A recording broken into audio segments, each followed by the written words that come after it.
نحمده ونصلي على رسوله الكريم اما بعد فاعوذ بالله من الشيطان الرجيم بسم الله الرحمن الرحيم رب اشرح لي صدري ويسر لي امري واحلل عقدة من لساني يفقهوا قولي. فقہ صفات اللہ و افعالہ، اللہ تعالیٰ کی صفات اور افعال کی فقہ. پہلے ہم نے پڑھے تھے اللہ کے ناموں کی فقہ، نام پڑھے تھے، اور اب صفات پڑھیں گے اور افعال پڑھیں گے. قال اللہ تعالی ان ربکم اللہ الذی خلق السماوات والارض فی 6 ایام ثم استوى علی العرش یغشی اللیل النہار یطلبہ حثیثا والشمس والقمر والنجوم مسخرات بامرہ الا لہ الخلق والامر تبارک اللہ رب العالمین. قال اللہ تعالی، اللہ تعالی کا فرمان ہے، ان ربکم، بے شک رب تمہارا، اللہ اللہ ہے، الذی وہ جس نے، خلق پیدا کیا، السماوات آسمانوں کو، والارض اور زمین کو. اس میں خلق کیا ہے؟ اللہ کا فعل ہے جی. فی 6 ایام 6 دنوں میں، ثم استوى پھر وہ بلند ہوا، علی العرش عرش پر. یغش اللیل ڈھانپتا ہے رات کو، النہار دن پر، یطلبہ طلب کرتی ہے اس کو، حثیثا تیزی سے، والشمس والقمر اور سورج اور چاند، والنجوم اور ستارے، مسخرات مسخر ہیں، بامرہ اس کے حکم سے، الا خبردار، لہ الخلق اسی کے لیے ہے پیدا کرنا، والامر اور حکم دینا. یہ دونوں بھی کیا ہے؟ پیدا کرنا اور حکم دینا اللہ کے افعال ہیں. تبارک اللہ رب العالمین سماوات ومن الارض مثلہن یتنزل الامر بینہن لتعلموا ان اللہ علی کل شیء قدیر وان اللہ قد احاط بکل شیء علما. اللہ تعالی، الذی وہ ذات ہے، خلق جس نے پیدا کیا، 7 سماوات آسمان، جس نے پیدا کیے 7 آسمان. اس میں خلق کیا ہے؟ فعل ہے اللہ کا. ومن الارض اور زمین میں سے، مثلہن انہی کی طرح، یتنزل اترتا ہے، الامر حکم، بینہن ان کے درمیان، لتعلموا تاکہ تم جان لو، ان اللہ علی کل شیء قدیر کہ بے شک اللہ تعالی ہر چیز پر قدرت رکھنے والا ہے. قدیر کیا ہے؟ اللہ کا نام بھی اور صفت بھی ہے. وَأَنَّ اللَّهَ قَدْ أَحَاطَ اور بے شک اللہ تعالی نے یقیناً احاطہ کر رکھا ہے، بِكُلِّ شَيْءٍ ہر چیز کا، علم کے ساتھ. تو احاطہ بھی اللہ تعالی کا فعل ہے اور اس میں اس کی صفت بھی ہے. وَتَعَالَى لَهُ الْأَسْمَاءُ الْحُسْنَى وَقَدْ مَرَّتْ بِنَا وَلَهُ جَمِيعُ الصِّفَاتِ الْعُلَى فَلَهُ سُبْحَانَهُ صِفَاتُ الْكَمَالِ وَصِفَاتُ الْجَلَالِ وَصِفَاتُ الْجَمَالِ. اللہ تبارک و تعالی لہ الاسماء الحسنی، اسی کے ہیں اچھے اچھے نام، خوبصورت نام. وقت اور تحقیق، مرت گزر چکے، بنا ہم پر یعنی جن سے ہم گزر چکے ہیں. وَلَهُ اور اسی کے لیے ہیں، جمیع الصفات العلی ساری بلند صفات، صفات العلی بلند صفات. فَلَهُ سبحانہ صفات الکمال پس اسی کے لیے، سبحانہ تعالی کے لیے صفات کمال ہیں، یعنی ایسی صفات جو کامل ہیں. وصفات الجلال اور ایسی صفات جن میں اس کا جلال جھلکتا ہے. وصفات الجمال اور صفات الجمال بھی ہیں، یعنی خوبصورتی جس میں ہے. فَهُوَ سُبْحَانَهُ الْحَلِيمُ الَّذِي لَا أَحَدَ أَصْبَرَ مِنْهُ فَإِنَّهُ يُعَافِي الْعِبَادَ وَيَرْزُقُهُمْ وَهُمْ يَعْصُونَهُ وَيُخَالِفُونَ أَمْرَهُ وَيَدَّعُونَ لَهُ الصَّاحِبَةَ وَالْوَلَدَ فَيُؤَخِّرُ عُقُوبَتَهُمْ الَّتِي قَدَّرَ لَهَا وَقْتًا وَحَدَّ لَهَا أَجَلًا مَحْدُودًا سَبَقَ بِهِ عِلْمُهُ. فَهُوَ سُبْحَانَهُ پس وہ اللہ سبحانہ وتعالی، الحلیم ہے، بردبار ہے. الذی وہ جو، لا احد اصبر منہ کوئی بھی اس سے بڑھ کر صبر کرنے والا نہیں، یعنی سب سے زیادہ وہ صبر کرتا ہے. کیسے؟ فَإِنَّهُ پس بے شک وہ، یعافی معاف کرتا رہتا ہے، العباد بندوں کو، درگزر کرتا ہے بندوں سے، ویرزقہم اور رزق دیتا ہے انہیں، وہم یعصونہ اور وہ اس کی نافرمانی کرتے رہتے ہیں، یعنی وہ اللہ کی نافرمانی کرتے ہیں اور اللہ سبحانہ وتعالیٰ اس نافرمانی کے باوجود، شرک کے باوجود، ساری سرکشی کے باوجود ان کو رزق عطا کرتا ہے، وَيُخَالِفُونَ أَمْرَهُ اور وہ اس کے حکم کی مخالفت کرتے ہیں، اللہ تعالیٰ جو کہتے ہیں وہ اس کے اپوزٹ جاتے ہیں، وَيَدَّعُونَ لَهُ اور دعویٰ کرتے ہیں اس کے لیے، الصَّاحِبَةَ بیوی کا، والولد اور بیٹے کا، فَيُؤَخِّرُ پس وہ مؤخر کر دیتا ہے، عقوبتہم ان کی سزا کو، التی وہ جو قدر لہا وقتاً جس کا اس نے وقت مقرر کر رکھا ہے، وحد لہا اجلاً اور ایک حد رکھی ہے، اجلاً محدوداً ایک محدود مدت کی حد اس نے قائم کر رکھی ہے، سبق بہ علمہ جس پر اس کا علم سبقت لے گیا ہے، یعنی وہی جانتا ہے کہ کب تک یہ مہلت ان کو دینی ہے، یعنی اللہ سبحانہ وتعالیٰ معاف کرتا ہے، درگزر کرتا ہے اور اس کے ساتھ ساتھ ان کو ڈیل دے رہا ہے، ان کی سزا کو ٹال رہا ہے، لیکن ان سب چیزوں کی ایک حد اور ایک مقرر وقت ہے جس کا علم اللہ ہی کو پتا ہے کہ وہ کب ہے۔ ومن علم عظمت اللہ وما له من العزت والجلال والجبروت والملکوت والکبریاء والعظمہ وعلم کمال قدرته على من یشاء علم انہ لا اصبر من اللہ على ہدایت من آذاہ وافترى علیہ واشرک بہ۔ ومن علم عظمت اللہ اور اللہ کی عظمت کے علم میں سے ہے، وما لہ اور جو اس کے لیے ہے، من العزت والجلال عزت اور جلال میں سے، یعنی یہ اللہ تعالیٰ کی عظمت، عزت اور جلال میں سے ہے، والجبروت قدرت، طاقت، عظمت، والملکوت اور بادشاہت، والکبریاء اور بڑائی، والعظمت اور عظمت میں سے ہے، وعلم کمال قدرتی علی من یشاء اور اس کا جاننا اس کی کمال قدرت کا جس پر وہ چاہتا ہے، علم انہ لا اصبر من اللہ اس بات کا علم کہ اللہ سے بڑھ کر کوئی صبر کرنے والا نہیں، علی ہدایت من آذاہ علی ہدایت یعنی اذیت دینے پر، من آذاہ جو اس کو اذیت دے، وافترا علیہ اور اس پر جھوٹ گھڑے، واشرک بہ اور اس کے ساتھ شریک ٹھہرائے، یعنی یہ اللہ سبحانہ وتعالیٰ کے علم کی عظمت ہے اور اس کی بڑائی ہے اور اس کی طاقت ہے، قدرت ہے، عظمت ہے، اور اس بات پر اس کا صبر ہے کہ اس نے لوگوں کی سزا کے لیے ایک وقت مقرر کر رکھا ہے، ایک حد مقرر کر رکھی ہے جس کو وہی جانتا ہے۔ قال النبی صلی اللہ علیہ وسلم نبی صلی اللہ علیہ وسلم نے فرمایا، لا احد اصبر علی اذى يسمعه من اللہ عز وجل انه يشرك به وَيُجْعَلُ لَهُ الْوَلَدُ ثُمَّ هُوَ يُعَافِيهِمْ وَيَرْزُقُهُم۔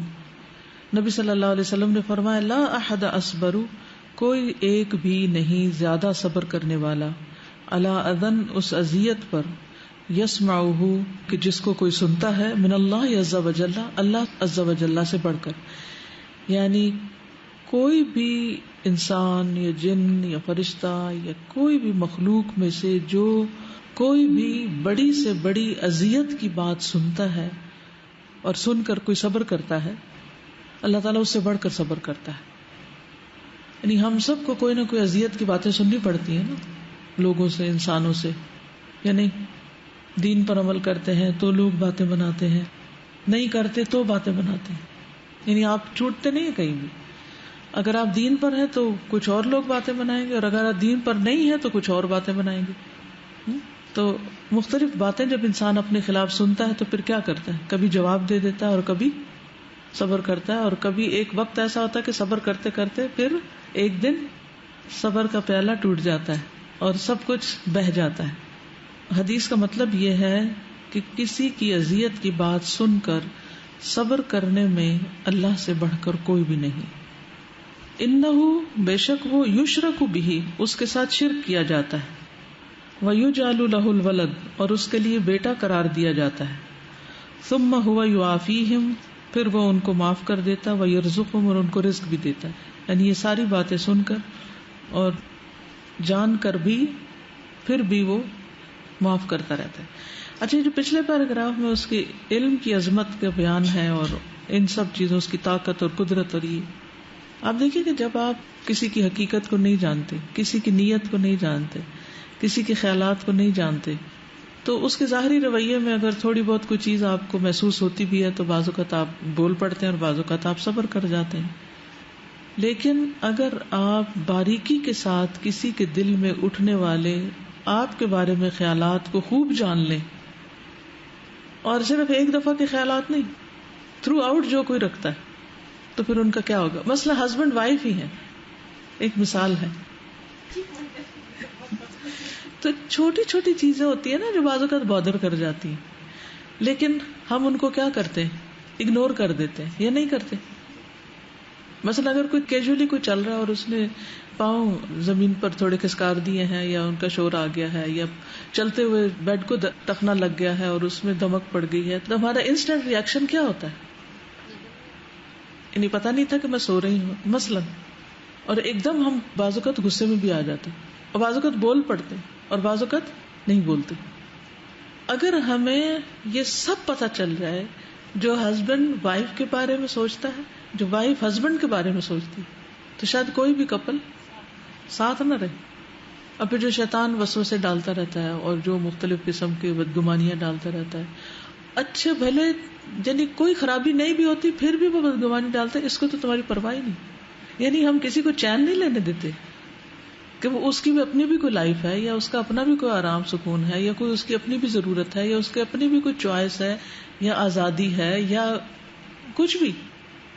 اسی طرح باقی ریلیشن شپ میں بھی آپ دیکھ لیں، ابھی نہ جان کر ہمارے صبر کا یہ حال ہوتا ہے کہ تھوڑی سی تکلیف کسی کی طرف سے پہنچ جائے تو ہم اس کی خوب خبر لیتے ہیں. کہاں یہ کہ سب کچھ پتا چل جائے اور پھر اس کے بعد صبر کیا جائے. اور آئندہ بھی ایسے کرنے والے ہیں. اور پھر یہ کہ اس آخری حد تک پتا ہو، کیونکہ یہاں اللہ کی علم کی بات ہوئی نا کہ ایک وقت مقرر ہے، اس وقت تک کا پتا ہو. اور پھر یہ کہ وہ صرف چھپ کر نہیں، علل اعلان اللہ کے خلاف شرک کی باتیں کر رہے ہوتے ہیں اور پکار رہے ہوتے ہیں اللہ کے علاوہ دوسروں کو. یہ ساری باتیں جاننے کے باوجود اللہ تعالیٰ ان کو جینے کی توفیق بھی دیتا ہے، اور ان کو کھانے پینے کی بھی، اور سانس لینے کی، اور ساری نعمتیں. بلکہ بعض اوقات جو اللہ کے نافرمان ہوتے ہیں اور اللہ تعالیٰ کو مانتے نہیں، اللہ تعالیٰ ان کو اور بھی زیادہ نعمتیں دے دیتا ہے. تو یہ اللہ کی کمال درجے کی صفات ہے. اب سمجھ آئی یعنی کہ کمال کی بات کیوں کی گئی. علم بھی کمال درجے کا ہے اور صبر بھی کمال درجے کا ہے، اس سے بڑھ کر کسی اور کے پاس نہیں ہے. وَهُوَ سُبْحَانَهُ الْحَكِيمُ الَّذِي يَقْضِي بِالْحَقِّ وَيَقْضِي بِهِ بَيْنَ الْعِبَادِ يَوْمَ الْقِيَامَةِ الَّذِي يَحْكُمُ فِي خَلْقِهِ بِمَا شَاءَ وَيَفْعَلُ مَا يُرِيدُ. وَهُوَ سُبْحَانَهُ الْحَكِيمُ، اور وہ اللہ سبحانہ وتعالی الحکیم ہے. الَّذِي يَقْضِي بِالْحَقِّ، جو حق کے ساتھ فیصلے کرتا ہے. اب الحکیم اس کی صفت حکمت ہے. وَيَقْضِي بِهِ بَيْنَ الْعِبَادِ يَوْمَ الْقِيَامَةِ، اور ساتھ اس کے فیصلے کرے گا اپنے بندوں کے درمیان قیامت کے دن بھی. یعنی حکمت کے ساتھ دنیا میں بھی فیصلہ کرتا ہے اور آخرت میں بھی کرے گا. الَّذِي يَحْكُمُ فِي خَلْقِهِ بِمَا شَاءَ، وہ حکم دیتا ہے اپنی مخلوق میں جو چاہتا ہے. وَيَفْعَلُ مَا يُرِيدُ، اور کرتا ہے جو وہ ارادہ رکھتا ہے، جو وہ چاہتا ہے. وَهُوَ سُبْحَانَهُ الرَّحْمَٰنُ الَّذِي كَتَبَ عَلَى نَفْسِهِ الرَّحْمَةَ وَكَتَبَ فِي الذِّكْرِ كُلَّ شَيْءٍ وَكَتَبَ مَقَادِيرَ الْخَلَائِقِ قَبْلَ أَن يَخْلُقَ السَّمَاوَاتِ وَالْأَرْضَ ب50,000 سَنَةٍ وَكَانَ عَرْشُهُ عَلَى الْمَاءِ. وَهُوَ سُبْحَانَهُ الرَّحْمَٰنُ، اور وہ اللہ سبحانہ وتعالی الرحمن ہے، اس میں اس کی صفت رحمت ہے. الذی کتب علی نفسہ الرحمہ، وہ جو اس نے اپنے نفس پر رحمت لکھ رکھی. وکتب فی الذکر کل شیء، اور لکھا ہے لوح محفوظ میں ہر چیز کو. وکتب مقادیر الخلائق، اور اس نے لکھا ہے مخلوق کی تقدیروں کو.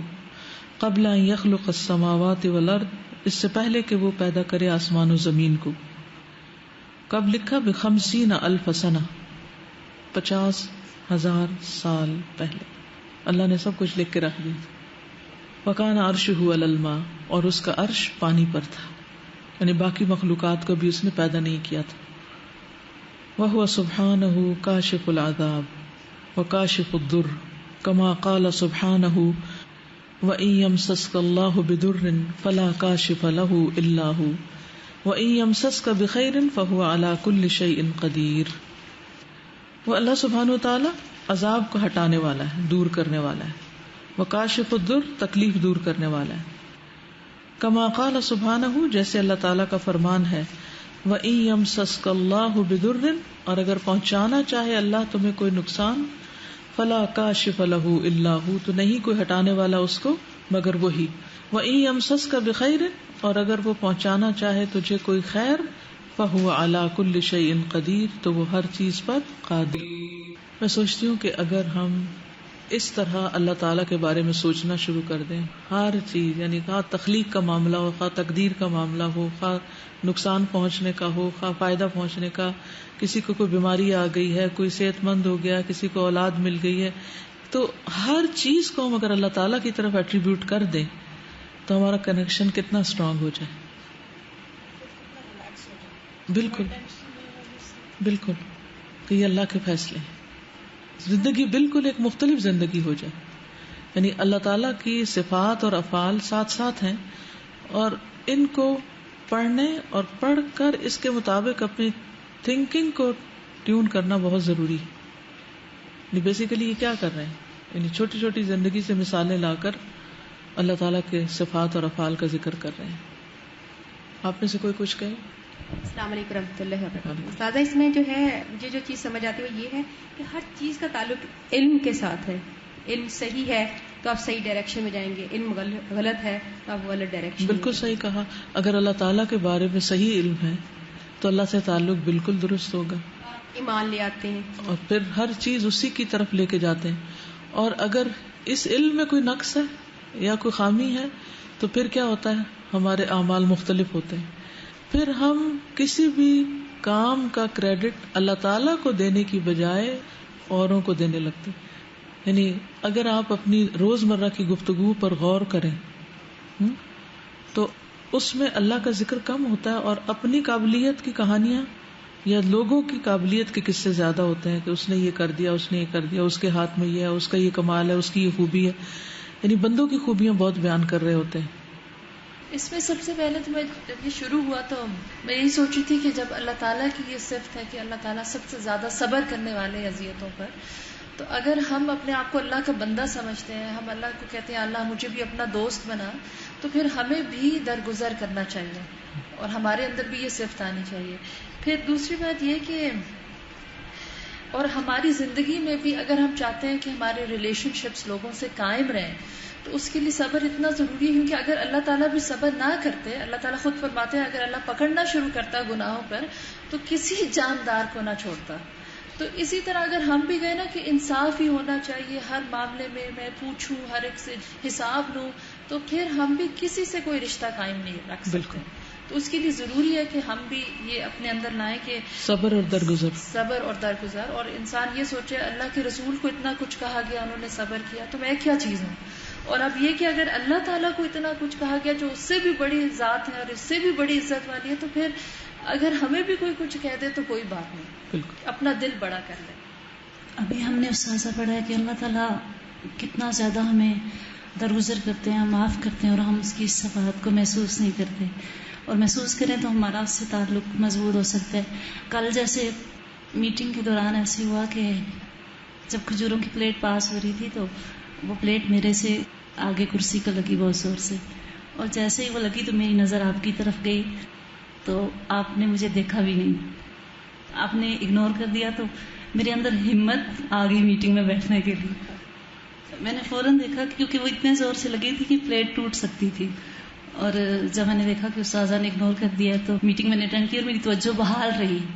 اور یہ درگزر تھا. ہم انہی تھوڑی تھوڑی چیزوں کی وجہ سے آگے چلتے ہیں، لیکن جب اللہ تعالیٰ کی طرف سے بھی ہم ان چیزوں کو محسوس نہیں کرتے کہ اللہ تعالیٰ ہمیں روزانہ کتنا معاف کرتے ہیں، کتنا اگنور کرتے ہیں، تو اس کی ہم ناقدری بھی پھر کر جاتے ہیں. جزاک اللہ خیر. استاذہ بھی آپ دل کی بات کر رہی تھی نا، تو میں یہ سوچی تھی کہ ہم سے اتنے لوگ ملتے ہیں اور ہمیں نہیں پتا ہوتا کہ وہ لوگ جو ہم سے مل رہے ہیں بہت اچھی طرح مل رہے ہوتے ہیں، لیکن ان کے دل میں عداوت ہوتی ہے، بغض ہوتا ہے، اناد ہوتا ہے، حسد ہوتا ہے، وہ اس کو چھپائے ہوئے ہوتے ہیں اور ہم سے مل رہے ہوتے ہیں، اور ہم اپنی طرف سے بہت اچھا گمان کر رہے ہوتے ہیں. لیکن جیسے کہ آپ نے علم کی بات بتائی اللہ سبحانہ و تعالیٰ کے، اور وہ بندوں کے بارے میں جان کے بھی کہ بندے اللہ سبحانہ و تعالیٰ کا کوئی کیئر نہیں کر رہے، کوئی اس کے لیے اچھی فیلنگز نہیں ہے، اللہ سبحانہ و تعالیٰ کے لیے کوئی شکر نہیں ہے، کوئی اس کے لیے کام نہیں کر رہے، کوئی اخلاص نہیں ہے، کچھ بھی نہیں ہے، اور اللہ سبحانہ و تعالیٰ پھر بھی ان کو اپنا بندہ کہتا ہے، اس سے 70 ماؤں سے زیادہ پیار بھی کرتا ہے، اور سارا کچھ کر رہے ہیں، اس سب کے باوجود بھی مطلب یہ واقعی فرسٹ ٹائم یہ خیال آیا کہ اس کے لیے کتنا صبر کی ضرورت ہے. ایون ماں بھی جو ہے، اگر بچہ ایک دفعہ بدتمیزی کرے، 2 دفعہ کرتی ہے تو جھنجھلا جاتی ہے، کہتی ہے رہنے دو، چھوڑو اس کو، تو بتانا ہی بیکار ہے، لیکن اللہ سبحانہ و تعالیٰ آخری حد تک بھی اس کو چانسز دے رہے ہیں. تو یہ صبر کا جو کانسیپٹ ہے، مطلب یہ فرسٹ ٹائم ایسے سمجھ میں آئے، اس سے پہلے کبھی سوچا نہیں تھا کہ اللہ تعالیٰ بھی صبر کرتے ہوں گے. صبر میں ایک تو یہ ہوتا ہے کہ صرف اپنا غصہ کنٹرول کر لینا یا اپنے منفی جذبات کو کنٹرول کر لینا، اور ایک صبر یہ بھی ہے کہ صرف کنٹرول نہیں کرنا بلکہ اس کے ساتھ ساتھ احسان بھی کرتے رہنا، جیسے یوسف علیہ السلام نے کیا تھا. استاذہ میں کہہ رہی تھی اللہ تعالیٰ نے 50,000 سال پہلے سارا کچھ لکھا، اتنا بڑا پلانر، سارا کچھ پہلے پلان کر لیا. ہم 50,000 منٹ پہلے بھی نہیں لکھتے کہ میں نے اپنی لائف میں کیا کرنا ہے. کتنی بے مقصد زندگی، کتنی یوز لیس زندگی گزارے ہوتے ہیں. ہم نے پہلے اپنا آرام دیکھا ہوتا ہے، پہلے میرا نیند کا اسکیجول پورا ہو جائے، میری نیند پوری ہو جائے، میری تھکاوٹ اتر جائے، پھر میں دیکھوں گی میں نے کیا کرنا ہے. اب آپ لوگ جیسے کورس کے اختتام کو آ رہے ہیں نا، تو کتنے لوگ ایسے ہیں جنہوں نے یہ پلان کر رکھا ہو کہ اس کورس سے نکلتے ہی ہم نے اگلا کام یہ شروع کرنا ہے. اگر یہ پلاننگ نہیں ہے تو کیا ہوگا؟ وہ وقت ضائع ہو جائے گا، اس عمر ضائع ہو گئی، صلاحیتیں ضائع ہو گئی، علم ضائع ہو گیا، اور جو کچھ کیا اور جو جتنی وہ سیڑھی پہ چڑھے اس سے بھی نیچے اتر آئے. اسی طرح رمضان ہے، اگر اس کی پلاننگ نہ کی ہوئی ہو اور رمضان میں ہی رمضان کے بعد کی پلاننگ نہ کی ہو تو کتنا بڑا خلا آ جاتا ہے ایک دم. یعنی اس وقت انسان کو سوچنا چاہیے کہ کون کون سی ایسی عادتیں ہیں جو رمضان میں مجھے پڑ گئی اور ان کو میں کنٹینیو کر سکتی ہوں، ابھی سے میں ان کی کوئی پلاننگ کر لوں. مثلا تراویح پڑھتے تھے تو تہجد کی عادت ڈال لوں، یا اگر روزے رکھ رہے تھے تو 6 شوال کے روزے کب رکھنے ہیں، یا منڈے تھرسڈے کا رکھنا ہے، یا اور جو بھی نیکی کے کاموں کی کنٹینیوشن کیسے ہو. اللہ تعالیٰ کو کوئی بھی چیز بھولتی نہیں، وہ ہر چیز کو یاد رکھتا ہے، اسے یاد رہتا ہے. ہم اس بات پہ بہت ہے کہ مجھے یاد رہے گا، مجھے لکھنے کی کیا ضرورت ہے. تو اللہ تعالیٰ ہر چیز کو لکھتا ہے پہلے، اس نے 50,000 پہلے لکھ لیا تھا بالکل کہ یہ سب کچھ ہوگا. بالکل، اور یہ اس کے علم کی عظمت ہے کہ اس کو پہلے سے ہی پتا ہے. آگے چلتے ہیں. وَهُوَ سُبْحَانَهُ الْمُجِيبُ الَّذِي يُجِيبُ الْمُضْطَرَّ إِذَا دَعَاهُ وَيَسْتَجِيبُ لِلدَّاعِ إِذَا دَعَاهُ. وہ اللہ سبحانہ وتعالی مجیب ہے، یعنی اس کی ایک صفت مجیب ہے. الذی یجیب، وہ جو جواب دیتا ہے، المضطر، بے قرار کو، اذا دعاہ، جب اسے پکارتا ہے. ویستجیب للداعی، اور دعا قبول کرتا ہے دعا کرنے والے کی، اذا دعاہ، جب اس سے دعا کرتا ہے. وہو سبحانہ الذی ینادی من شاء من عبادہ کما نادى اللہ موسیٰ فی الوادی المقدس طویٰ وَإِذْ نَادَى رَبُّكَ مُوسَىٰ أَنِ ائْتِ الْقَوْمَ الظَّالِمِينَ. وہ اللہ سبحانہ وتعالی ینادی، پکارتا ہے، آواز دیتا ہے، یہ بھی اس کا فعل ہے. ینادی، پکارتا ہے، من شاء، جس کو وہ چاہتا ہے، من عبادہ، اپنے بندوں میں سے. کما، جیسا کہ نادا، پکارا، اللہ نے موسیٰ کو، فی الوادی المقدس طویٰ، طویٰ کی مقدس وادی میں. وَإِذْ نَادَى رَبُّكَ مُوسَىٰ، جب پکارا تیرے رب نے موسیٰ کو، أَنِ ائْتِ الْقَوْمَ الظَّالِمِينَ، کہ جاؤ ظالم قوم کے پاس. وَإِذْ نَادَى رَبُّكَ مُوسَىٰ أَنِ ائْتِ الْقَوْمَ الظَّالِمِينَ. وَهُوَ سُبْحَانَهُ الَّذِي يَدْعُو إِلَىٰ دَارِ السَّلَامِ وَيَدْعُو عِبَادَهُ لِمَا يُحْيِيهِم مِّنَ الْهُدَىٰ وَيَدْعُوهُمْ لِيَخْرُجُوا مِنْ قُبُورِهِمْ إِلَىٰ يَوْمِ الْبَعْثِ. وَهُوَ سُبْحَانَهُ، اور وہ اللہ سبحانہ وتعالی، الذی يدعو، وہ پکارتا ہے، إِلَىٰ دَارِ السَّلَام، طرف دار السلام کے، یعنی جنت کے. قرآن مجید میں آتا نا. وَيَدْعُو عِبَادَهُ، اور پکارتا ہے اپنے بندوں کو، لِمَا يُحْيِيهِمْ، اس چیز کی طرف جو زندگی بخشتی ہے ان کو، من الہدا ہدایت میں سے، وَيَدْعُوهُمْ اور پکارے گا ان کو، لِيَخْرُجُوا تاکہ وہ نکلیں، من قبورہم اپنی قبروں سے، الی یوم البعث قیامت کے دن. اب انہوں نے سارے جو بھی پکارنے والی چیزیں نا اکٹھی کر دی ہیں ایک جگہ، کہاں کہاں پکارتا ہے. اس طرح ہم نے کبھی بھی غور نہیں کیا کہ اللہ کا پکارنا کیسا ہے اور کب کب پکارے گا، کس کس موقع پر. وَهُوَ سُبْحَانَهُ الْكَرِيمُ الَّذِي يُغِيثُ عِبَادَهُ فَمَنِ اسْتَغَاثَهُ مِنَ الْمُؤْمِنِينَ اسْتَجَابَ لَهُ وَقَضَى حَاجَتَهُ كَمَا قَالَ سُبْحَانَهُ إِذْ تَسْتَغِيثُونَ رَبَّكُمْ فَاسْتَجَابَ لَكُمْ أَنِّي مُمِدُّكُمْ بِأَلْفٍ مِّنَ الْمَلَائِكَةِ مُرْدِفِينَ. وَهُوَ سُبْحَانَهُ الْكَرِيمُ اور اللہ سبحانہ وتعالی جو الکریم ہے، الذی یغیث عبادہ جو اپنے بندوں کی فریاد رسی کرتا ہے، ان کی فریاد سنتا ہے. فمن استغاثہ جو اس سے فریاد کرتا ہے، من المؤمنین مومنوں میں سے، استجاب لہ تو وہ اس کو جواب دیتا ہے. وقضا حاجتہ اور اس کی حاجت پوری کرتا ہے. کما قال سبحانہ جیسے اللہ تعالیٰ کا فرمان ہے، اذ تستغیثون ربکم جب تم اپنے رب سے فریادیں کر رہے تھے، فاستجاب لکم تو اس نے تمہاری دعا قبول کر لی. انی ممدکم کہ میں تمہیں مدد دینے والا ہوں، بألف من الملائکۃ 1000 فرشتوں سے، مردفین پیچھے آنے والے، یعنی وہ سبحانہ الحفیظ، اور وہ اللہ سبحانہ تعالی الحفیظ ہے. الذی یقی السیئات وہ جو برائیوں سے بچاتا ہے، ویقی المؤمنین من الشرور اور مومنوں کو شر سے بچاتا ہے، وعذاب النار اور آگ کے عذاب سے. کما قال سبحانہ جیسے اللہ تعالیٰ کا فرمان ہے، فوقاہم اللہ شر ذلک اليوم پس بچا لے گا انہیں اللہ اس دن کے شر سے.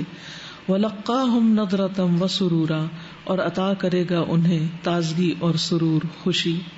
وجزاہم بما صبروا اور جزا دے گا ان کو بوجہ ان کے صبر کے، جنتاً وحریرا جنت اور ریشم کی شکل میں. تو اس سے یہ پتہ چلتا ہے کہ اللہ سبحانہ وتعالی ایسی حفاظت کرتا ہے کہ جس میں انسان کو مختلف طرح کے شر سے اور خصوصاً آگ کے عذاب سے محفوظ رکھے گا اور نعمتیں عطا کرے گا. بچانے والا بھی وہی ہے. هو سبحانہ الذی یصلی علی عبادہ المؤمنین کما قال سبحانہ هو الذی یصلی علیکم وملائکتہ لیخرجکم من الظلمات الی النور وکان بالمؤمنین رحیما. اور وہ اللہ سبحانہ وتعالی یصلی علی عبادہ المؤمنین اپنے مومن بندوں پر رحمت بھیجتا ہے.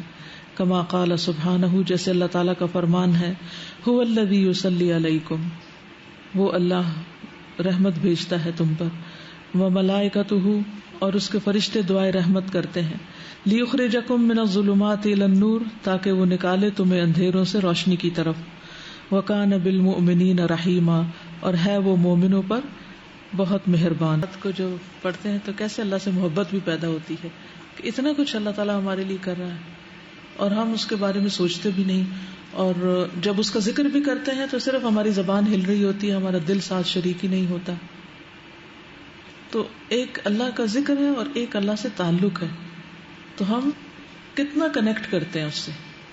جی یاد، یعنی کہ اس کی یاد کتنی ہے، اور ایک نیچرل یاد، ایک طرح ہے نا کہ ایک تکلفاً یا ایک خاص ماحول میں بیٹھ کے، اور ایک یہ ہے کہ اٹھتے بیٹھتے چلتے پھرتے اپنے کام کاج کرتے مختلف معاملات کو نبھاتے، یا زندگی میں جو ہمارے مسائل ہیں ان مسائل کے حل کے لیے یا دعائیں مانگتے ہوئے ہمارا اس سے کیا کنیکشن ہے، کہ کیا اٹھتے بیٹھتے دعائیں مانگ رہے ہوتے ہیں، یا صرف مصلی پہ بیٹھ کے مانگتے ہیں، یا صرف انتظار کرتے ہیں کہ کوئی خاص وقت ہو تو اس وقت دعا مانگے، یا ایک مسلسل مستقل کنیکشن. یعنی ہم سب اپنا جائزہ لیں کہ دن کے جو 24 گھنٹے ہیں اس میں سے کتنے % اللہ سبحانہ وتعالیٰ کے ساتھ ہمارا کنیکشن ہوتا ہے، کتنے فیصد تعلق قائم رہتا ہے، اور کتنے وقت میں ہم غافل ہو جاتے ہیں.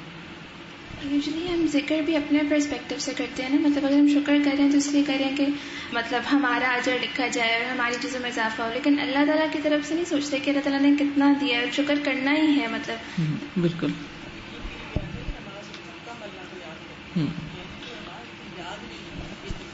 بالکل. فرشتے بھی جو ہے وہ ہمارے لیے مومنین کے لیے یا اللہ کے بندوں کے لیے دعا کرتے ہیں، کیا ہے یہ؟ مجھے کچھ سمجھ نہیں آیا ہے. بہت اللہ کی طرف سے ایک اعزاز ہے، ایک تعلق ہے نا، ایمان کا تعلق ہے. یعنی جس رب کو وہ مانتے ہیں اسی کو ہم مانتے ہیں. تو ہم جیسے اپنے باقی مومن بندوں کے لیے دعا کرتے ہیں، ربنا اغفر لی ولوالدی وللمؤمنین، سارے مومنوں کے لیے ہم کیوں دعا کرتے ہیں؟ ہمارا کیا تعلق ہے، کیا رشتہ ہے؟ اور اگلوں پچھلوں کے لیے کرتے ہیں. یہ ایمان کا رشتہ ہے. تو فرشتوں کے ساتھ بھی ہمارا ایمان کا رشتہ ہے. وہ اس پر خوش ہوتے ہیں جب کوئی خالصتاً شرک سے پاک کر کے اللہ کو پکارتا ہے، تو وہ ان سے محبت بھی کرتے ہیں. جیسے جبریل علیہ السلام محبت کرتے ہیں اور پھر آسمان والوں میں پکارتے ہیں، اور وہ آسمان کے سارے فرشتے اس بندے سے محبت کرنے لگتے ہیں. کس بنا پر وہ محبت کرتے ہیں؟ کیونکہ وہ بندہ اللہ سے محبت کرتا ہے تو اللہ اس سے محبت کرتا ہے. تو یہ نیک اعمال کی جلد ملنے والی جزا ہے. تو ہماری توجہ زیادہ اس پہ رہتی کوئی ہمارے لیے دعا کر دے، یعنی کنٹینیوسلی کہتے رہتے ہیں ہمارے لیے دعا کریں دعا کریں دعا کریں. اور بعض اوقات تو اتنا دوسرے کو کہتے ہیں کہ دوسرا زچ بھی ہو جائے. لیکن میں سوچتی ہوں کہ جتنا وقت ہم اس پہ لگاتے ہیں کہ دوسروں کو یاد دہانی کرا کے کرانے میں، اتنا وقت اگر ہم دعا کرنے میں لگا دیں. بہت سارے لوگ کہتے ہیں دعا کرنے کے لیے، جن کے لیے یاد رہ جاتا ان کا نام لے لیتی، جو نہیں یاد رہتا پھر ان کو کہتی ہیں اللہ تعالیٰ جس نے مجھے جس بھی دعا کے لیے کہا ہے تو جانتا ہے اس کی دعا کیا ہے، آپ اس کے حق میں وہ دعا قبول کر دیں. استاذہ آپ کیسے یاد رکھتی ہیں کہ جو لوگ آپ کو دعا کے لیے رہتے ہیں اور وہ یاد رہ جاتے، کیا خاص؟ یہ مجھے نہیں پتا کہ وہ کس طرح کوئی خود ہی یاد آ جاتا ہے، یہ میری سمجھ میں بھی نہیں آتا. یعنی کچھ لوگ ہوتے ہیں دعاؤں میں بار بار یاد آنے لگتے ہیں، خود ہی آتے ہیں. وہ بھی میرے خیال ہے اللہ ہی دل میں ڈالتا ہے کہ ان کو دعا میں یاد رکھا جائے. یعنی کچھ لوگ ایسے ہیں یقین کیجئے جو کبھی کہتے بھی نہیں کہ دعا کریں ہمارے لیے، اور وہ دعا میں یاد آ جاتے ہیں. اور کچھ ایسے ہیں کہ جو بار بار کہتے ہیں اور وہ بھول جاتے ہیں. یہ بھی تو اصل میں اللہ کی طرف سے ہوتا ہے نا. السلام علیکم. عموماً دین میں آنے کے بعد ایک سوال اٹھتا ہے کہ پتہ نہیں اللہ سے محبت ہے کہ نہیں. تو ایک سمپل سا جواب ہوتا ہے کہ جس سے محبت ہوتی ہے تو اس کی یاد بہت آتی ہے. اور 24 گھنٹے مطلب ماؤں کو اگر سوتے میں بھی جگائے نا تو پہلے بچے کا نام لیتے ہیں، یا پھر وہ اس کو چیک کرتے ہیں کہ چھوٹا بچہ ہو نا کہ گر نہ جائے. تو یہ ایک سمپل کرائٹیریا ہے، اس کے لیے کچھ زیادہ کھوجنے کے لیے، جائزہ لینے کے لیے غار میں بیٹھنے کی ضرورت نہیں ہے کہ اللہ کو کتنا یاد کرتے ہیں، اس کے کلام سے کتنی محبت ہے. اور اگر نہ ہو تو اس کو ڈیولپ کرنا پڑتا ہے، مانگنا پڑتا ہے. بعض چیزیں مطلب بعض بیج ہیں جب تک وہ بوئیں گے نہیں نا، اگر وہ سرفس پہ رہتے ہیں تو اگتے نہیں ہیں. اگر بوتے ہیں تو ان کو پانی دینا پڑتا ہے، پھر وہ گرو ہوتے ہیں اور ان کی حفاظت کرنی پڑتی ہے، ورنہ ٹونڈ منڈ ہو جاتے ہیں. تو اللہ تعالیٰ ہم سب کو اس کی محبت دے، لیکن محبت پانا آسان کام نہیں ہے. محبت چاہے بندوں کی ہو یا اللہ کی، اس کو تر و تازہ رکھنا پڑتا ہے. یعنی ایسا نہیں کہ ایک دفعہ محبت ہوئی اور وہ پھر ہمیشہ کے لیے ہو گئی. آپ نے دیکھا ہوگا محبتیں قائم بھی ہوتی ہیں اور محبتیں ختم بھی ہو جاتی ہیں. یعنی انسانی ریلیشن شپ میں بھی تعلقات ختم ہو جاتے ہیں، بھول جاتے ہیں، حتیٰ کہ آپ ان لوگوں کے نام تک بھول جاتے ہیں جن سے کبھی آپ کا دوستی کا کوئی تعلق ہو. آپ سب اپنے بارے میں سوچ سکتے ہیں کہ بچپن سے لے کے اب تک جن جن کو آپ نے دوست بنایا سب کے نام یاد، یا یہ پتا وہ کہاں ہے اس وقت؟ نہیں پتا. تو اس کو تر و تازہ رکھنا پڑتا ہے. جیسے اللہ سبحانہ و تعالیٰ کا بندوں پہ رحمت بھیجنے کا ایک پریکٹیکل مجھے کل اگزامپل نظر آئی کہ میرے کزن ہے، وہ پیلسٹائن کے لوگوں کے لیے کام کرتے ہیں. تو وہ بتا رہے تھے کہ وہ فلسطین گئے تو وہ از دا اونلی پاکستانی جن سے شاید وہ کبھی ملے ہوں گے، لیکن وہ کہتے ہیں کہ وہ اتنی زیادہ محبت اور اتنی عزت اور اتنی زیادہ رسپیکٹ ہے کہ وہ ایک صاحب وہاں پر ہیں مین کمیونٹی کے غزہ میں. تو وہ یہ کہہ رہے تھے کہ اگر آپ جو ہے وہ اس کے لیے الیکشن میں کھڑے ہوں تو آپ شاید پرائم منسٹر بھی بن جائیں، یہاں پہ اتنا لوگ آپ کو چاہتے ہیں. تو وہ یہ کہنے لگے مجھ سے کہ مجھے کچھ سمجھ نہیں آتا، یہ تو اللہ سبحانہ و تعالیٰ کی رحمت ہے کیونکہ I am not even an Arab. اور یہ کس طریقے سے ان لوگوں کی پاکستانیوں کے لیے محبت ہے اتنے میل دور، اور پاکستانیوں سے وہ ملے ہوئے بھی نہیں ہیں اور وہ عرب کا رشتہ بھی نہیں ہے. تو یہ اللہ سبحانہ و تعالیٰ کی رحمت ہے جو ہم کیونکہ پاکستان اسلام کے نام پر اسلام کے نام پہ بالکل. تو یہ اللہ کی رحمت سامنے نظر آتی ہے کہ اللہ تعالیٰ کی وجہ سے ہے. السلام علیکم ورحمۃ اللہ وبرکاتہ. یہ دعا کے سلسلے میں کہ ابھی کہا کہ دعا کیسے یاد آتی ہے اور کیسے اللہ تعالیٰ یاد دلواتا ہے. تو میرا اپنا ذاتی تجربہ ہے کہ میں رمضان میں جب پہلی دفعہ گئی تھی عمرہ کرنے تو ہماری ایک رشتہ دار میری امی کے پاس آئی تو آ کے کہتی ہیں کہ آپ فون کریں، ان کی امی بیمار تھی تو ان کے لیے ابھی ان کا فون جانے سے پہلے میں سوئی ہوئی ہوں فجر کے بعد، تو میں اٹھی ہوں خواب میں مجھے ان کے گھر میں شور سنائی دیا، اور پھر اللہ جانتا اللہ کی قدرت کہ کیسے مجھے ملتزم پہ موقع مل گیا، اور میں نے جا کے ان کے لیے دعا کی کہ اللہ نے جب دعا کروانی ہوتی تو خود ہی دل میں ڈال دیتا اور موقع بھی دے دیتا. بالکل. وہو سبحانہ الحفی، اور وہ اللہ سبحانہ تعالیٰ بڑا مہربان ہے، المبالغ فی البر والالطاف والاکرام والافضال کما وصفہ ابراہیم صلی اللہ علیہ وسلم بقولہ انہ کان بی حفیا. وہو سبحانہ الحفی، اور وہ اللہ سبحانہ تعالیٰ بہت مہربان ہے، المبالغ فی البر، جو بہت پہنچا ہوا ہے، یعنی حد سے زیادہ نیکی میں، احسان میں، لطف و کرم میں، الطاف والاکرام جس کو اردو میں لطف و کرم کہتے ہیں، والافضال اور فضل کرنے میں، کما وصفہ جیسے کہ وصف بیان کیا ہے ابراہیم علیہ السلام نے، بقولہ اپنے اس قول میں، انہ کان بی حفیا، کہ بے شک وہ مجھ پر میرا رب بڑا ہی مہربان. سبحانہ الکریم الذی یبارک فی ما شاء من الکلام والعباد والبلاد والازمان والاشیاء وکل خیر من عنده وکل برکۃ من فضلہ سبحانہ فجعل القرآن مبارکا وانزل من السماء ماء مبارک وبارک ارض الشام وبارک علی انبیائہ ورسلہ کابراہیم واسحاق وعیسیٰ ویحییٰ وغیرہم وجعل بیتہ الحرام مبارکا. وہو سبحانہ الکریم، اور وہ اللہ سبحانہ وتعالی کرم فرمانے والا، الذی یبارک، وہ جو برکت ڈال دیتا ہے، فی ما شاء، جس میں وہ چاہتا ہے، من الکلام، کلام میں سے، والعباد اور بندے، والبلاد اور شہر، والازمان اور زمانے، والاشیاء اور چیزیں، یعنی ان میں سے اللہ جس جس چیز کے اندر چاہتا ہے برکت پیدا کر دیتا ہے. سبحان اللہ. فکل خیر من عنده، ہر خیر اس کی طرف سے ہے، وکل برکت من فضلہ سبحانہ، ہر برکت اس کے فضل سے ہے سبحانہ وتعالی کے. فجعل القرآن مبارکا، اس نے قرآن کو مبارک بنایا ہے. وانزل من السماء ماء مبارکا، آسمان سے برکت والا پانی اتارا یعنی بارش. وبارک ارض الشام، شام کی سرزمین کو مبارک بنایا.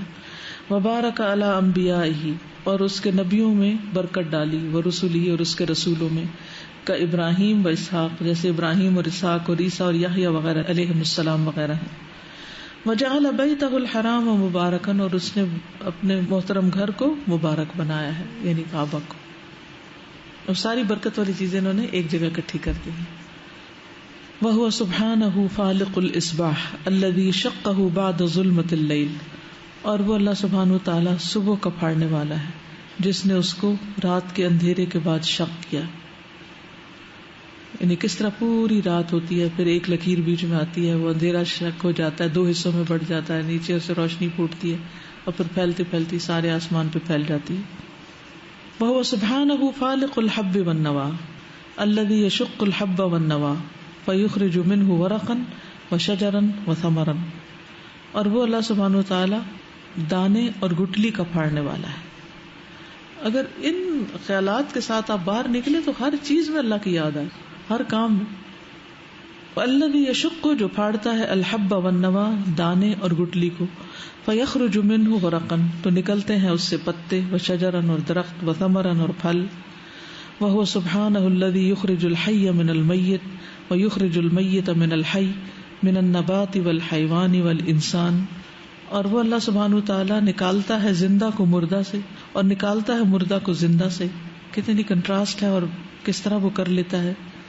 من النبات، نباتات میں سے، والحیوان اور حیوانات میں سے، والانسان اور انسانوں میں سے، یعنی ان تینوں میں یہ عمل ہوتا ہے، مردہ کو زندہ سے، زندہ کو مردہ سے نکالنے کا. یعنی جیسے بیج جو ہے وہ مردہ ہوتا ہے اور اس سے پودا زندہ نکلتا ہے، اسی طرح حیوان اور انسان جو ہیں وہ بھی مادہ سے پیدا ہوتے ہیں، یعنی مادہ منویہ سے.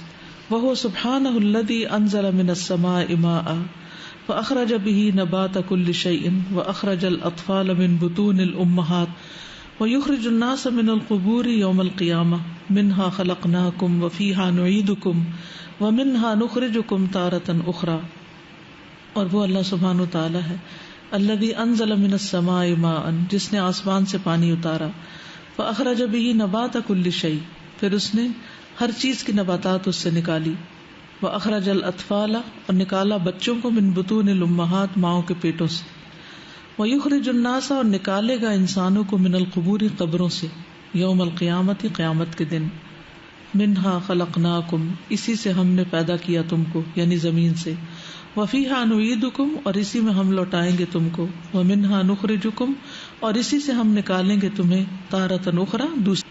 کہتے ہیں کہ پاکستان جو ہے مطلب اللہ سبحانہ و تعالیٰ نے اتنی زیادہ یہاں پر برکتیں ڈالی ہیں. مطلب یہ ایک ایسے شخص تھے جو پوری دنیا میں اسپین اور ہر جگہ سوئٹزرلینڈ سے لے کے تمام کنٹریز میں گھوم چکے ہیں. تو انہوں نے کہا کہ جو کنٹری جیسی پاکستان ہے نا، جتنی برکتیں اور رحمتیں ہمیں نظر آتی ہیں اللہ سبحانہ و تعالیٰ کی یہاں پر، کہ کہتے ہیں چھوٹی سی مثال ہے کہ پاکستان میں کہتے ہیں کہیں پہ بھی گٹھلی ڈال دیں اور اس میں سے درخت نکل آتا ہے. اور وہ جہاں رہتے ہیں، جس کنٹری میں رہتے ہیں، میں پانی دے دے کے تھک جاتا ہوں اپنے گارڈن کے اندر، اور وہ جو ہے وہ اگ کے نہیں دیتے پودے. تو یہ ایک ریئر چیز پاکستان میں اللہ سبحانہ و تعالیٰ نے برکت والی زمین بنائی. یہی میں سوچی تھی اللہ سبحانہ و تعالیٰ ہی کہہ رہے ہیں نا. یہ آج کل آپ دیکھیں جو سبزہ ہر سبزہ اتنا زیادہ، تو بارش ہوئی ہے اور ہر چیز سرسبز ہو گئی ہے. استاذہ ویسے ہی بچوں نے اس دفعہ جو ہے نا آم کھا کے کچھ گٹلیاں ہر جگہ دبا دی تھی، اور سبحان اللہ اتنے سارے درخت نکل آئے ہیں ود ان 2-3 ویکس. اور پورے رمضان میں جو ہے نا وہ یہی سننے کو بچوں سے مل رہا تھا کہ امی یہ آم کا درخت نکل آیا ہے. اور استاذہ کھجور کا، حالانکہ یہاں پر بالکل بھی وہ نہیں ہے، لیکن اللہ تعالیٰ کی قدرت ہے کہ 12 گٹھلیاں لگائی تھیں، اور 12 کے 12 پودے جو ہیں وہ لاسٹ ایئر لگائی تھیں، اور اب ماشاءاللہ اتنے بڑے ہو گئے. اب ان کو وہاں سے نکال کے کہیں اور لگا دے. وَهُوَ سُبْحَانَهُ الَّذِي أَخْرَجَ كُلَّ شَيْءٍ مِّنَ الْأَقْوَالِ وَالْآمَالِ وَالْأَشْيَاءِ مِّنَ الْعَدَمِ إِلَى الْوُجُودِ، وَأَخْرَجَ الْكَلَامَ مِنَ اللِّسَانِ، وَأَخْرَجَ الْمَعَانِي مِنَ الْأَلْفَاظِ، سبحان اللہ، وَأَخْرَجَ الثِّمَارَ مِنَ الْأَشْجَارِ، وَأَخْرَجَ النُّورَ مِنَ الشَّمْسِ وَالْقَمَرَ وَالنُّجُومِ. کیا غور و فکر ہے، کیا تدبر ہے. وہ سبحانہ، اور وہ اللہ سبحانہ تعالیٰ، الذی، وہ ذات ہے، اخرج کل شیء، جس نے ہر چیز کو نکالا، من الاقوال، خواہ قول ہوں، باتیں ہوں، والاعمال، اور اعمال ہوں، والاشیاء، یا چیزیں ہوں، من العدم الی الوجود. سب سے پہلے تو وہ کچھ نہیں تھے اور ان کو ایک وجود بخشا، عدم سے وجود کی طرف لائے. واخرج الکلام من اللسان، اور نکالا کلام کو زبان سے. حیرت انگیز بات ہے نا، کبھی اکیلے میں بیٹھ کے بات کریں اور سوچیں کہ یہ کس طرح میرے منہ سے الفاظ نکل رہے ہیں، اور کس طرح ان کے میننگ بھی ساتھ بن رہے ہیں. اور بعض اوقات ہم نے یہ سوچا نہیں ہوتا کہ اگلے لمحے کیا کہیں گے، جیسی سچویشن ہوتی ہے اس کے مطابق ہم کچھ کہہ رہے ہوتے ہیں، اور پھر دوسرے کو کیسے سمجھ میں آ جاتا ہے، اور پھر اس کا جواب آتا ہے، اور پھر جواب میں واپس جواب جاتا ہے. یعنی مسلسل نکلتے رہتے ہیں نا، فوراً. اور پھر وَأَخْرَجَ الْمَعَانِي مِنَ الْأَلْفَاظِ، الفاظ میں سے معنی نکالے کہ بامعنی کلام. وَأَخْرَجَ الثِّمَارَ مِنَ الْأَشْجَارِ، اور درختوں سے پھل نکالے. وَأَخْرَجَ النُّورَ مِنَ الشَّمْسِ، اور سورج سے نور کو نکالا، روشنی نکالی. وَالْقَمَرَ وَالنُّجُومَ، اور چاند اور ستارے. وَهُوَ سُبْحَانَهُ الْقَوِيُّ الْقَادِرُ، اور وہ اللہ سبحانہ وتعالی القوی، قوت والا ہے، القادر، قدرت والا ہے. الذی خلق السماوات والارض، جس نے آسمان و زمین کو پیدا کیا. فکانتا رتقا، تو دونوں ملے ہوئے تھے، یعنی باہم اکٹھے تھے. ففتق السماء، تو اس نے جدا کیا آسمان کو. الی 7 سماوات، 7 آسمانوں میں. جل جلالہ، عظیم ہے شان اس کی. وفتق الارض الی 7 اراضین، اور جدا جدا کیا زمین کو 7 زمینوں میں. وشق السماء بالمطر، اور پھاڑا آسمان کو بارش کے ساتھ. شق کیا آسمان کو بارش کے ساتھ، یعنی آسمان سے بارش، یعنی بادلوں سے بارش اتاری. وشق الارض بالنبات، اور شق کیا زمین کو نباتات کے ساتھ. وجعل من الماء كل شيء حي، اور پیدا کیا یا بنایا پانی سے ہر زندہ چیز کو. اولم ير الذين كفروا ان السماوات والارض كانتا رتقا ففتقناهما وجعلنا من الماء كل شيء حي افلا يؤمنون. اولم یرا کیا نہیں دیکھا الذین ان لوگوں نے کفروا جنہوں نے کفر کیا، کیا کفار نے نہیں دیکھا کیا ان السماوات والارض کہ بے شک آسمان اور زمین کانتا رتقا باہم ملے ہوئے تھے، سپر ایٹم تھا یا جو بھی آپس میں سب اکٹھے تھے، ایک گولا تھا، ففتقناہما تو ہم نے ان کو جدا جدا کر دیا، وجعلنا من الماء کل شیء حی اور ہم نے پانی سے ہر زندہ چیز کو پیدا کیا، افلا یؤمنون کیا پھر وہ ایمان نہیں لائیں گے؟ یہ کتنی بڑی نشانی ہے اللہ کی، یہ کرنے والا اللہ ہے۔ اس کو تو مانتے ہیں کہ یہ اکٹھا تھا پھر الگ الگ ہوا اور پھیلتا چلا جا رہا ہے، لیکن کرنے والے کو نہیں مانتے۔ سبحانہ الذی انزل الماء من السماء الى الارض فانبت به الزروع والاشجار والثمار وترى الارض هامدة فاذا انزلنا عليها الماء اهتزت وربت وانبتت من كل زوج بهيج۔ اور وہ اللہ سبحانہ وتعالی ہے جس نے آسمان سے پانی اتارا زمین تک، یعنی بادلوں سے زمین تک پانی لایا۔ یہ بھی تو ہو سکتا تھا کہ پانی اترتا اور وہ ہواؤں کے ساتھ ادھر ادھر اڑ کے ایواپوریٹ ہو کے خشک ہو جاتا، یعنی فضا میں ہی خشک ہو جاتا، اس نے زمین تک اس کو پہنچایا۔ فانبت به الزروع پھر اس کے ذریعے کھیتیاں اگائیں، والاشجار اور درخت، والثمار اور پھل، وترى الارض هامدة اور تم دیکھتے ہو زمین کو خشک، فاذا انزلنا عليها الماء پھر جب اتارتے ہیں ہم اس پر پانی، اہتزت تو تر و تازہ ہو جاتی ہے، وربت اور ابھر آتی ہے، پھول جاتی ہے، وانبتت اور اگاتی ہے، من کل زوج بہیج ہر قسم کے رونق والے یعنی پودے، کل زوج ہر قسم کے، بہیج رونق والے، وضرر فی الدنیا والآخرۃ بیدہ والخلق لا یملکون من ذلک شیئا الا ما شاء اللہ لہم۔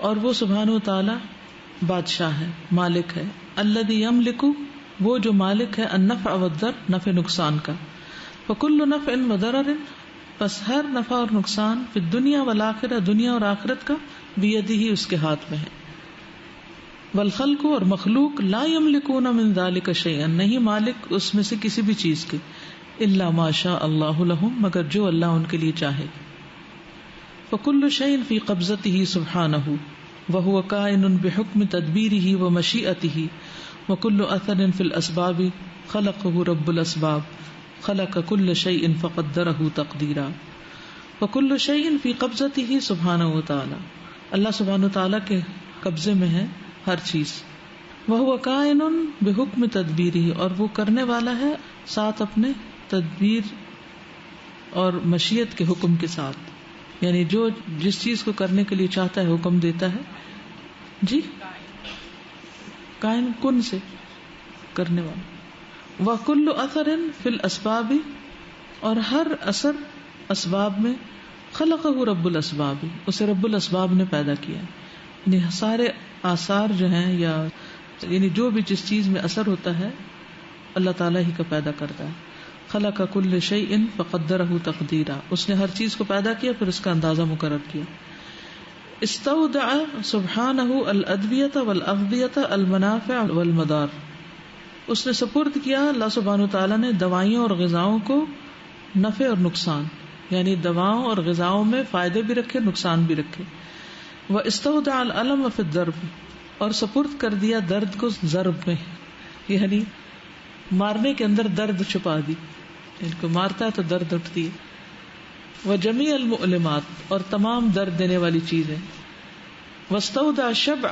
اور اس نے رکھ دیا بھوک کو، والريّ اور سرابی کو، فی ذوات المطعومات والمشروبات بہت سے کھانوں اور مشروبات میں، یعنی ہم کھاتے ہیں تو ہمارا پیٹ بھر جاتا ہے، سیراب ہو جاتے ہیں، وبیدہ سبحانہ ملکوت کل شیء اسی کے ہاتھ میں ہر چیز کی بادشاہت ہے، ملکیت ہے، فلا یصدر نفع او ضر منها الا عن ارادتہ وحکمتہ وخلقہ تو کسی چیز کا نفع یا نقصان نہیں آتا یا صادر ہوتا نکلتا مگر اس کے ارادے سے، اس کی حکمت اور اس کی تخلیق سے، اس کے کرنے سے، فکل نفع یضر علی العبد فی الدنیا فهو من اللہ وکل عبد صدر منه منفعة فهو مسخر من اللہ تعالی بها وكذلك الضر فالدنيا مقسمة بين نفع وضر والآخرة كذلك فالجنة نفع صاف والنار ضر خالص، وكل نفع ہر نفع یدر علی العبد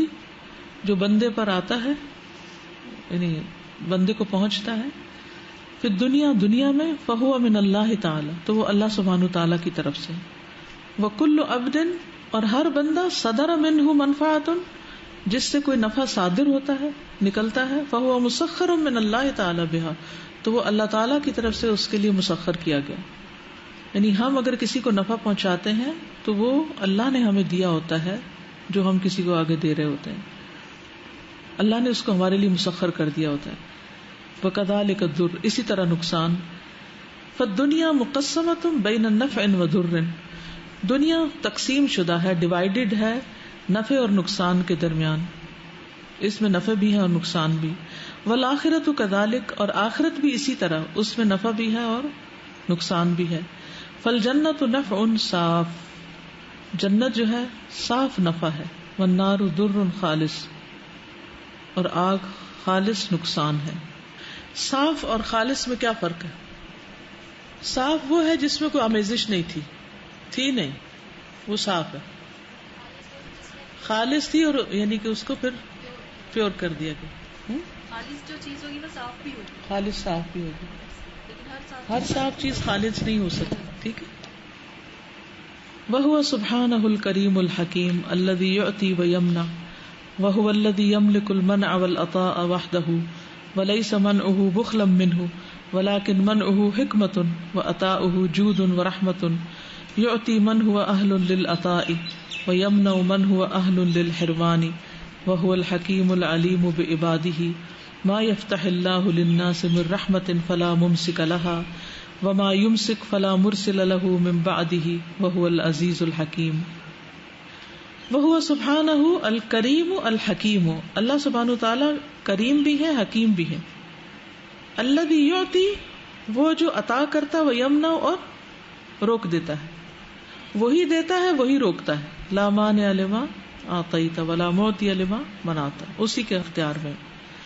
وَهُوَ الَّذِي يَمْلِكُ الْمَنْعَ وَالْعَطَاءَ وَحْدَهُ وہی ہے جو منع اور عطا کا اکیلے مالک ہے. وَلَيْسَ مَنْعُهُ بُخْلًا مِّنْهُ اور اس کا جو روکنا ہے، منع کرنا ہے کسی چیز کا، وہ بخل کی وجہ سے نہیں ہے. ہم انسان جب کسی سے کوئی چیز روکتے ہیں تو کس لیے روکتے ہیں؟ جب نہیں دیتے کسی کو تو بخل ہوتا ہے، لیکن اللہ تعالیٰ اس وجہ سے نہیں کرتے، حکمت کی وجہ سے کرتے ہیں. وَلَكِنْ مَنْعُهُ حِكْمَةٌ اس کا منع کرنا کیا ہے؟ حکمت ہے. وَعَطَاؤُهُ جُودٌ اور اس کی عطا سخاوت ہے. وَرَحْمَةٌ اور رحمت ہے. يُؤْتِي مَنْ هُوَ أَهْلٌ لِلْعَطَاءِ عطا کرتا ہے اس کو جو عطا کے اہل ہوتا ہے. وَيَمْنَعُ مَنْ هُوَ أَهْلٌ لِلْحِرْمَانِ اور روک لیتا ہے اس سے جو محرومی کا اہل ہوتا ہے. وَهُوَ الْحَكِيمُ الْعَلِيمُ اور وہ حکمت والا ہے، علم والا ہے، بعبادی اپنے بندوں کے ساتھ یا بندوں کے بارے میں حکمت سے فیصلے کرتا ہے اور ان کے بارے میں خوب جانتا ہے کون کس چیز کا اہل ہے، کس کو کیا دیا جائے. ما یفتح اللہ للناس من رحمت جو بھی کھولتا ہے اللہ لوگوں کے لیے کوئی رحمت، فلا ممسک لہا تو نہیں کوئی روکنے والا اس کو. وما یمسک اور جو روکتا ہے فلا مرسل لہ تو نہیں کوئی کھولنے والا اس کو، من بعدہ اس کے بعد. وہو العزیز الحکیم اور وہ زبردست ہے حکمت والا. حق علی من علم ان اللہ هو المعطی والمانع وحدہ ان یقطع من قلبہ من الخلق المطامع سبحان اللہ وان یقف مع اللہ بقلب راض قانع فان اغناہ صرف فی طاعته غناہ وان منعہ علم انہ لم یمنعہ من بخل ولا عدم بل لیکون منعہ معقبا له من ما هو اشرف من الغنى. فحق علی من علم تو حق ہے اس شخص پر جو جان لے ان اللہ هو المعطی کہ اللہ ہی عطا کرنے والا ہے، والمانع اور روکنے والا ہے، وحدہ اکیلا وہی. یعنی جو شخص یہ جان لے کہ اللہ ہی دینے والا اور روکنے والا ہے تو اس پر کچھ لازم آتا ہے کہ پھر اس کے عمل میں کچھ آئے. وہ کیا؟ ان یقطع من قلبہ کہ کاٹ ڈالے اپنے دل سے، من الخلق مخلوق سے، المطامع امیدیں، مخلوق سے اپنی امیدیں ختم کر ڈالے، مخلوق سے لالچ ختم کر دے، طمع ختم کر دے. مطامع طمع کی جاؤ، طمع سے. وَأَن يَقِفَ مَعَ اللَّهِ اور یہ کہ کھڑا ہو ساتھ اللہ کے، یعنی اللہ کے ساتھ معاملہ کرے، بِقَلْبٍ رَاضٍ قَانِعٍ راضی قناعت والے دل کے ساتھ. یہ اللہ کا فیصلہ ہے. فَإِنْ أَغْنَاهُ پھر اگر وہ اس کو غنی کر دے, عطا کر دے کوئی چیز, صَرَفَ فِي طَاعَتِهِ غِنَاهُ تو اس کے غنا کو اس کی اطاعت میں خرچ کر دے. مثلا اللہ ہمیں کوئی مال دیتا ہے تو پھر ہم کیا کریں, اس مال کو اللہ کی اطاعت کے کاموں میں لگا دیں. وَإِنْ مَنَعَهُ اور اگر وہ اس کو روک دے, نہیں دیا, عَلِمَ أَنَّهُ لَمْ يَمْنَعْهُ مِنْ بُخْلٍ وَلَا عَدَمٍ تو جان لے کہ اللہ نے نہیں روکا اس سے بخل یا نہ ہونے کی وجہ سے. یعنی ہم کسی کو کوئی چیز نہیں دیتے, کیوں؟ یا تو ہمارے اندر بخل ہوتا ہے یا ہمارے پاس ہوتی نہیں. تو اللہ تعالیٰ سے ان دونوں صفات کی نفی ہے, ان دونوں چیزوں کی نفی, کہ نہ وہ بخل کرتا ہے اور نہ ایسا ہے کہ اس کے پاس کوئی چیز نہ ہو. بل لیکون منعہ معقبا لہ ما هو اشرف من الغنا بلکہ ہو اس کا روکنا پیچھے آنے والا اس سے جو زیادہ بہتر ہے غنا سے. یعنی انسان کیا سمجھے کہ اس وقت کسی چیز کا مجھے نہ ملنا میرے حق میں زیادہ بہتر ہے. وَإِنْ آتَاهُ أَحَدٌ مِّنَ الْخَلْقِ رِزْقًا فَلْيَرُدَّ ذَلِكَ إِلَى الْوَاحِدِ الْمُعْطِ الْحَقِّ وَإِنْ مَنَعَهُ أَحَدٌ مِّنَ النَّاسِ فَلَا يَرَى الْمَانِعَ إِلَّا اللَّهُ فَيَرَى اللَّهَ وَحْدَهُ بِيَدِهِ كُلُّ شَيْءٍ وَمَا سِوَاهُ لَيْسَ بِيَدِهِ شَيْءٌ وَكُلُّ مَوْجُودٍ مَعَ الْقُدْرَةِ الْإِلَٰهِيَّةِ كَالظِّلِّ لَا حُكْمَ لَهُ فِي الْفِعْلِ فلا الہ الا اللہ الذی یفعل ما یشاء ویحکم ما یرید. وان آتاہ احد اور اگر عطا کرے اسے کوئی ایک, من الخلق مخلوق میں سے, رزقن کوئی چیز, کوئی مال, کوئی رزق, یعنی مخلوق میں سے اگر کوئی بھی کوئی چیز آپ کو دیتا ہے, فلیرد ذالک تو لوٹا دے اس کو, الی الواحد المعطی الحق اس رب کی طرف جو اکیلا ہے, عطا کرنے والا ہے, الحق ہے کہ یہ اسی نے دیا ہے. وَإِن مَنَعَهُ أَحَدٌ مِّنَ النَّاسِ اور اگر روک دے لوگوں میں سے کوئی ایک, فَلَا يَرَى الْمَانِعَ إِلَّا اللَّهُ تو نہ دیکھے منع کرنے والا مگر اللہ, کہ اللہ ہی نے اس کو توفیق نہیں دی اس لیے اس نے نہیں دیا مجھے. فَيَرَى اللَّهَ وَحْدَهُ بِيَدِهِ كُلَّ شَيْءٍ بس دیکھے اللہ ہی اکیلے کو کہ ہر چیز اس کے ہاتھ میں ہے. وَمَا سِوَاهُ لَيْسَ بِيَدِهِ شَيْءٌ اور جو اس کے علاوہ ہے اس کے ہاتھ میں کچھ نہیں. وَكُلُّ مَوْجُودٍ مَعَ الْقُدْرَةِ الْإِلَٰهِيَّةِ اور ہر موجود چیز قدرت الہی کے ساتھ کذل سائے کی طرح. لا حکم لہ فی الفعل نہیں کوئی حکم اس کے لیے کسی کام کے کرنے میں. فلا الہ الا اللہ تو نہیں کوئی الہ مگر اللہ, الذی یفعل ما یشاء وہ جو کرتا ہے جو چاہتا ہے, ویحکم ما یرید اور فیصلہ کرتا ہے جو وہ چاہتا ہے. جیسے سائے کے پاس کوئی اختیار نہیں ہوتا, اسی طرح مخلوق میں سے کسی کے پاس کوئی اختیار نہیں, اصل اختیار اللہ ہی کا ہے, جس کو چاہتا ہے دیتا ہے, جس کو چاہتا ہے جس سے روک دیتا ہے.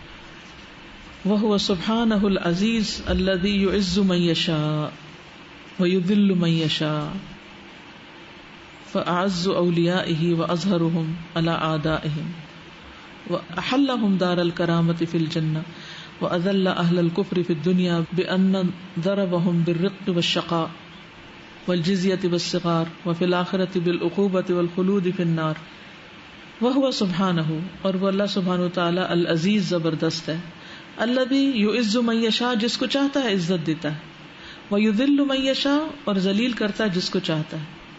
فاعز اولیاءہ اس نے عزت دی اپنے دوستوں کو, واظہرہم اور ان کو غالب کیا, علی اعدائہم ان کے دشمنوں پر, واحلہم اور ان کو اتارا, دار الکرامۃ فی الجنۃ عزت والے گھر میں جنت میں, وَأَذَلَّ اور ذلیل کیا اس نے اہل الکفر کفر والوں کو فی الدنیا دنیا میں, بِأَن ضَرَبَهُمْ بِالرِّقِّ کہ مارا ان پر غلامی کو, والشقاء اور بدبختی کو, والجزیۃ والصغار اور جزیہ اور ذلت کو, وفی الآخرۃ بالعقوبۃ اور آخرت میں سزا, والخلود فی النار اور ہمیشگی آگ میں. وَهُوَ سُبْحَانَهُ رفیع الدرجات اور وہ اللہ سبحانہ تعالی درجات بلند کرنے والا ہے. الذی یرفع الذین آمنوا وہ جو بلند کرتا ہے ان لوگوں کو جو ایمان لائے, والذین اوتوا العلم اور وہ جو دیے گئے علم, درجات درجوں میں. الذی یخفض القسط ویرفع وہ جو جھکاتا ہے ترازو کو اور بلند کرتا ہے, ویرفع قدر من شاء اور بلند کرتا ہے جس کی قدر وہ چاہتا ہے, ویضع قدر من شاء اور نیچے کر دیتا ہے جس کی قدر وہ چاہتا ہے, یعنی جس کو چاہتا ہے عزت دیتا ہے, جس کی قدر چاہتا ہے بڑھا دیتا ہے, جس کی چاہتا ہے گھٹا دیتا ہے. الذی یرفع بالقرآن اقواما وہ جو بلندی عطا کرتا ہے قرآن کے ساتھ کچھ قوموں کو، وَيَضَعُ بِهِ آخَرِينَ اور نیچے کر دیتا ہے کچھ دوسروں کو، يَرْفَعُ مَنْ شَاءَ بِإِنْعَامِهِ بلند کرتا ہے جس کو چاہتا ہے اپنے انعام کے ساتھ، كَمَا رَفَعَ الْحَقَّ وَحِزْبَهُ جیسے اس نے بلند کیا حق کو اور اس کے گروہ کو یعنی حق والوں کو، وَيَخْفِضُ مَنْ شَاءَ بِانْتِقَامِهِ اور نیچا کیا جس کو چاہا اپنے انتقام کے ساتھ، كَمَا خَفَضَ الْبَاطِلَ وَحِزْبَهُ جیسے جھکایا باطل اور اس کے گروہ کو. بس اتنا کافی. اب آپ لوگوں کو ہوم ورک یہ کہ اس کی ریویژن کریں، اور دوسرا اللہ تعالیٰ کی صفات کو اور اللہ تعالیٰ کے افعال کو مختلف چیزوں کے اندر دیکھیں، غور و فکر کریں، اس کے ساتھ اپنے تعلق کو بڑھائیں، کیونکہ یہی طریقہ ہے اللہ سے تعلق مضبوط کرنے کا. اللہ سبحانہ و تعالیٰ کی قدرت کے اوپر ریفلیکشن کے ایک پوائنٹ تھا، وہ یہ کہ چھلکے جو ہیں سبزیوں کے یا پھلوں کے چھلکے اگر ہم پلاسٹک کے تھیلے میں بند کر کے یا ویسے ہی رکھ دیں تو وہ گلتے سڑتے رہتے ہیں، اس میں سے اسمیل آ جاتی ہے. لیکن وہی چیز جو ہے وہ جب ہم مٹی میں ڈال دیتے ہیں تو وہ زندگی بخشنے کا ذریعہ یعنی کہ وہ کھاد بن جاتی ہے. پچھلے دنوں ایک ہمارے ریلیٹیو ہیں ہسبینڈ اینڈ وائف، لاہور میں ان کا مرڈر ہو گیا اور کسی کو پتہ ہی نہیں چلا. وہ دونوں اکیلے رہتے تھے اور 3-4 دن کے بعد جب ان کی باڈیز ملی تو اس حالت میں کہ ان کو غسل بھی نہیں دیا جا سکتا تھا. تو مجھے تب سے یہ خیال آ رہا ہے کہ اللہ سبحانہ و تعالیٰ نے ہمیں جو یہ مٹی کی نعمت دے دی ہے کہ ہم اپنے پیاروں کو یعنی اس کے اندر دبا دیتے ہیں، لیکن یہ اللہ تعالیٰ کی کیسی ایک شان ہے کہ مطلب ہم کہ لاکھوں لوگ اس کے اندر دب رہے ہیں، نہ کوئی اسمیل ہوتی ہے نہ کچھ ہوتی ہے، اور ہم کتنے آسانی سے غسل دیتے ہیں اور کفن پہناتے ہیں. اور یہ مطلب کئی دن سے مجھے یہ ذہن میں بار بار آ رہا ہے کہ اللہ کی قدرت بالکل اس کے ہر فیصلے میں حکمت اور حکمت، یعنی اس نے ہمیں مرنے کے بعد بھی رلنے کے لیے نہیں چھوڑ دیا بلکہ اس کا بھی انتظام کیا کہ کہاں پر ہمارا ٹھکانہ ہو. منہا خلقناکم وفیہا نعیدکم ومنہا نخرجکم تارۃ اخری. سازا یہ جو قرآن مجید کی آیت ہے کہ سمندر ختم ہو جائے اگر ہم ان کو اللہ تعالیٰ کی باتیں اور ان کی تعریف لکھنا شروع ہو جائیں اور تیرے رب کی باتیں پھر بھی ختم نہ ہوں. جب ہم یہ فکر القلوب پڑھ رہے ہیں تو میرے ذہن میں یہ آ رہا تھا کہ اللہ کی باتیں کتنی زیادہ ہیں کہ واقعی اگر ہم اس کے اوپر غور و فکر کریں اور ہماری تو یہ زندگی بہت ہی کم پڑ جائے شکر کرنے کے لیے، ذکر کرنے کے لیے جو غور و فکر اور تدبر کرتی ہیں. اور الحمدللہ کہ ہم ان لوگوں میں سے ہیں جو سنتے ہیں اور موقع ملا، اللہ نے توفیق دی ہوئی، یہ بھی اللہ ہی کی توفیق سے ہے. چلیے سبحانک اللہم و بحمدک اشہد ان لا الہ الا انت استغفرک و اتوب الیک. السلام علیکم و رحمۃ اللہ.